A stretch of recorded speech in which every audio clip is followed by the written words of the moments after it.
narrower range, much lesser volatility. But yeah, the weakness for our markets continued, and even those intraday dips got bought into, and the peaks as well got sold into. So wasn't anything different. But yes, for the global markets, it's a lot better than what the Friday handover was. They've done definitely better. You had a steady ship at your hands in terms of a handover from the global markets. They closed in pretty okay, marginally higher, but no red at least on the screen. Across the board, you did see S&P 500 index hold out about almost 25 odd points. The Nasdaq outperformance, of course, continues, so was no different yesterday too. It was up over 100 points, and the Russell 2000 as well, marginally higher, flat but with a positive bias at least. So that's pretty much it in terms of a global handover. Of course, the question is whether at least the US equity markets in the near term may have peaked out or not, because there's been a bit of a rebound both in oil as well as gold prices too. See, Aisha, I'm just thinking through a punchline, that what really is the punchline which in a sense captures the market mood. I think it's a pause for US markets and it's a stall for Indian markets. Pause from the so-called Trump comeback rally. So US markets surely are hitting a pause. It's not just equities, it is definitely the dollar index, and the way yield are also now just in and around 4.4, 4.3, 4.5.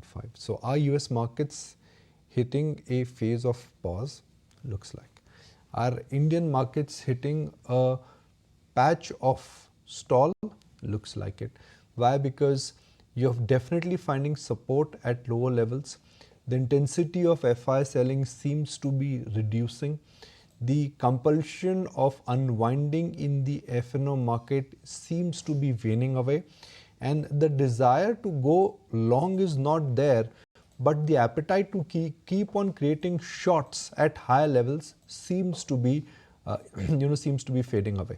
So if you're working with an assumption that US markets have hit a pause button and Indian markets have hit a stall button, then what is next? And given that we don't have any large calendar event, given that globally a lot of news is behind us, given that there is nothing large in terms of which could generate upside momentum, I think markets may just hang in there. We could see time-wise correction more than price-wise correction, and it is getting more and more evident in the way how some of the large cap stocks are moving. So I would put it this way, that barring some new negative development, I don't think market will see meaningful downside.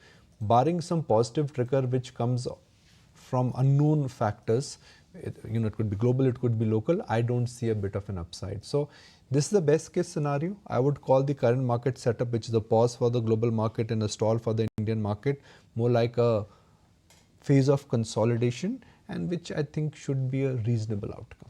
Yeah, I guess the best case scenario at a time like this, given the fact that there was a very heady move on the upside, both for the US markets as well as our own, and now that phase of consolidation really is kicking in, and that's the picture you're seeing overnight as well on Wall Street.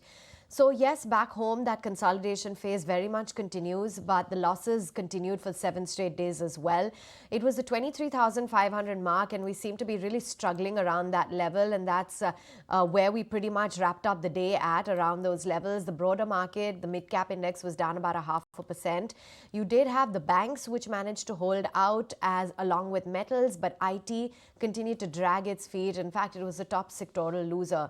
So Nikunj, at a time like this, when you're talking about a stall and a pause, and this being the best possible outcome for our markets, what is it that investors should do? See, it's a time to start saying that, okay, what is your time horizon? And you say that I'm an investor, then it's time to cherry pick. If you think that you are in for a very sharp V-shape kind of an rally, and are there any large pockets of momentum in this market? The answer to that is again no. This is not a market where you will actually find large trends, at least for the moment, because the momentum is not there. And it will take some time before the mood in the market really becomes better. So we are going through that phase where you should start cherry picking if you are a long-term investor. But if you're looking for trades, I think the trade pattern would be shallow.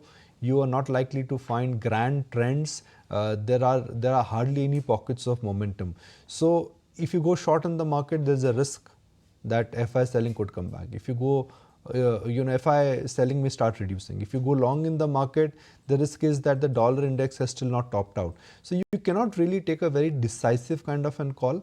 Having said that, markets are oversold. So the path of least resistance in the short term should be up rather than down. Okay. If you like this video, then like, share and subscribe to ET Now.